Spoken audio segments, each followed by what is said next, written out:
राज्यातील लाखो लाडक्या बहिणींसाठी अत्यंत महत्त्वाची अपडेट असणार आहे। लाडक्या बहिणींनो, तुमचे देखील लाडकी बहीण योजनेअंतर्गत पैसे बंद झाले आहेत का?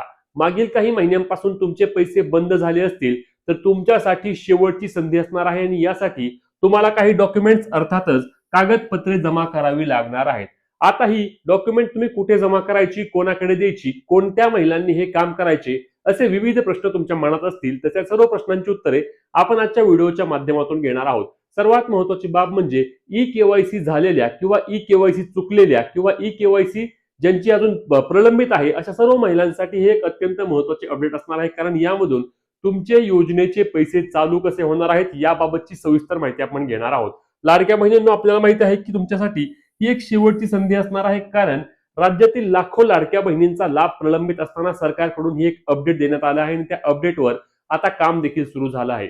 तत्पूर्वी मागील दिवशी काल आपण पाहिलं की राज्याचे उपमुख्यमंत्री नामदार अजितदादा पवार साहेब यांचे दुःखद निधन झाले। आपल्या चॅनलच्या माध्यमातून संपूर्ण फॅमिलीच्या माध्यमातून देखील आपण त्यांना भावपूर्ण श्रद्धांजली व्यक्त करूया।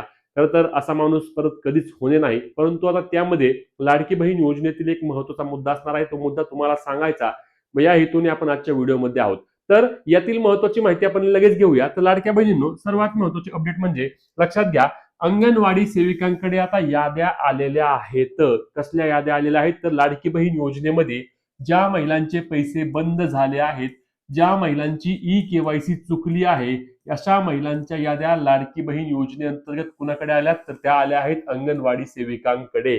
नक्की आलेल्या आहेत। राज्यातील विविध विभागामध्ये आम्ही याबाबतची स्वतः खात्री केली आहे। मग वर्धा असेल, कोल्हापूर असेल, सोलापूर असेल, काही प्रमाणामध्ये इतरही जिल्हे असतील ज्यामध्ये बीड असेल, अहिल्यानगर असेल, पुणे असेल, अशा विविध जिल्ह्यांमध्ये त्या ठिकाणी अंगणवाडी सेविकांकडे याद्या आल्या आहेत आणि या याद्यामध्ये गावातील किंवा त्यांच्या अंतर्गत येणाऱ्या लाडक्या बहिणींची नावं आहेत। म्हणजेच की लक्षात घ्या, तुमचे नाव, तुम्हाला जर योजनेचे पैसे बंद झाले असतील तर तुमचे नाव तुम्ही कुठे जाऊन तपासणार? तर अंगणवाडी सेविकांकडे जाऊन तुम्ही तुमचे नाव तपासणार आहात। त्या यादीमध्ये तुमचे नाव असल्यास तुम्हाला अंगणवाडी सेविकांकडे एक विनंती अर्ज असतो, जो अंगणवाडी सेविका तुम्हाला स्वतः देतील। त्या अर्जावर तुमची माहिती वगैरे सर्व व्यवस्थित भरायचं आहे। त्या संदर्भात देखील व्हिडिओ, तो फॉर्म कसा भरायचा, माहिती काय लिहायची, ते देखील व्हिडिओ आपण आपल्या चॅनलच्यावर लगेच टाकणार आहोत। पण त्या सांगतो तुम्हाला की विनंती अर्ज तुम्हाला व्यवस्थित भरून द्यायचा आहे। विनंती अर्जासोबत तुम्हाला कागदपत्र जमा करायची आहेत। यादीत नाव असल्यास तुम्हाला हे काम करून घेणं अत्यंत आवश्यक आहे। आता कागदपत्र कोणकोणती जमा करायची? सोपं आहे, जास्त काही अवघड नाही। यामध्ये तुम्हाला तुमचा आधार कार्ड असेल त्याची झेरॉक्स द्यायची आहे, तुमच्या पतीचे किंवा वडिलांचे, आता पती किंवा वडील म्हणजे तुम्ही फॉर्म ज्याच्या नावाने भरला आहे त्याचं तुम्हाला त्या ठिकाणी आधार कार्ड द्यावं लागणार आहे। नातेवाईकांचे आधार कार्ड चालत नाही। सर्वात मोठी बाब म्हणजे अनेकांनी आम्हाला विचारलं की नातेवाईकांचे त्या ठिकाणी आम्ही आमचे आधार कार्ड देऊ का? नातेवाईक म्हणजे तुमच्या मुलाचं देखील चालणार नाही, तुमच्या भावाचं चालणार नाही, तुमच्या आईचं चालणार नाही, कोणाचंही चालत नाही। फक्त आणि फक्त पती अथवा वडील या दोनच ऑप्शन आहेत। या दोघांपैकी कोणाचं तरी त्या ठिकाणी तुम्हाला आधार कार्डची झेरॉक्स द्यावी लागणार आहे। रेशनिंग कार्डची झेरॉक्स तुम्हाला त्या ठिकाणी अंगणवाडी सेविकांना द्यावी लागेल आणि काही वेळा यामध्ये अंगणवाडी सेविका तुम्हाला तुमचा जात प्रवर्ग तपासण्यासाठी त्या ठिकाणी तुमच्याकडून तुमच्या शाळा सोडल्याचा दाखला देखील घेऊ शकतात। अशा पद्धतीने तुम्हाला डॉक्युमेंट अंगणवाडी सेविकांकडे झेरॉक्स स्वरूपात द्यायचे आहेत। त्यानंतर अंगणवाडी सेविका तुम्हाला काय करतील? आधार कार्ड, रेशनिंग कार्ड, विनंती अर्ज सोबत तुम्हाला जोडायचे आहे।